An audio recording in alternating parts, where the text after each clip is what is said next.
கதையின் பெயர் கிறிஸ்துமஸ் குழந்தையும் காட்டு மிருகங்களும். ஒரு பரந்த காட்டில் மிருகங்கள் அனைத்தும் ஒன்றாக அமைதியாக வாழ்ந்து வந்தன. அந்த காட்டு மையத்தில் ஒரு சிறிய குதிரை டினி தனது நண்பர்களான குரங்கு, வாத்து, புலி மற்றும் துளசி மான் ஆகியோருடன் இருந்தது. ஒரு நாள் வானம் திடீரென பிரகாசமாக மின்னியது. மேலும் அங்கே ஒரு பிரம்மாண்ட நட்சத்திரம் காட்சியளித்தது.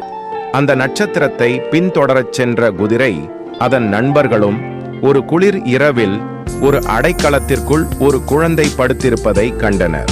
குழந்தை மிகவும் சிறியதாகவும் அழகாகவும் இருந்தது. குழந்தையை பார்த்த மிருகங்கள், இது மிகவும் முக்கியமான குழந்தை போல் இருக்கிறது, நாம் இதை காக்க வேண்டும் என்றன. டினி குதிரை, நான் இந்த குழந்தைக்கு தண்ணீர் கொடுக்க என் வேகத்தை பயன்படுத்தி சென்று வருகிறேன் என்று சொன்னது. குரங்கு, நான் பழங்கள் கொண்டு வந்து குழந்தையை ஊட்டுகிறேன் என்றது. வாத்து, நான் என் இறக்கையை பயன்படுத்தி இதற்கு மெத்தை போடுகிறேன் என்றது. புலி, நான் குழந்தையை பாதுகாக்க யாரும் இதற்கு தீங்கு செய்யாமல் பாதுகாப்பாக இருப்பேன் என்றது. துளசி மான், நான் அருகே தங்குகிறேன் என்றது. குழந்தை மிருகங்களின் அன்பையும் பாதுகாப்பையும் அனுபவித்து மெல்ல சிரித்தது.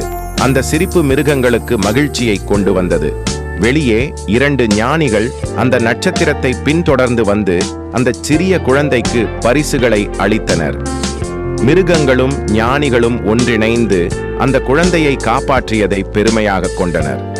கதை முடிவு. இந்த கதை எதிலும் சமாதானம் மற்றும் கருணை கொண்டு வர அனைவரும், மனிதர்களோ மிருகங்களோ, ஒரு தோழமை உணர்வுடன் இருக்க வேண்டும் என்று சொல்லுகிறது. கிறிஸ்துமஸ் அன்று குழந்தை இயேசு மட்டுமின்றி காட்டு மிருகங்களின் நெஞ்சிலும் ஒரு அழகான ஞாபகம் உருவானது. ஹாய் நண்பர்களே, நான் தான் உங்கள் முனீஸ். உங்களுக்கு பிடித்த மந்திர தந்திர கதைகள் நாள்தோறும் வழங்க நான் தயாராக இருக்கிறேன். பார்த்து மகிழுங்கள். எனது அனைத்து வீடியோக்களையும் காண எங்களது P95 டிவியை மறக்காமல் சப்ஸ்கிரைப் செய்யுங்கள்.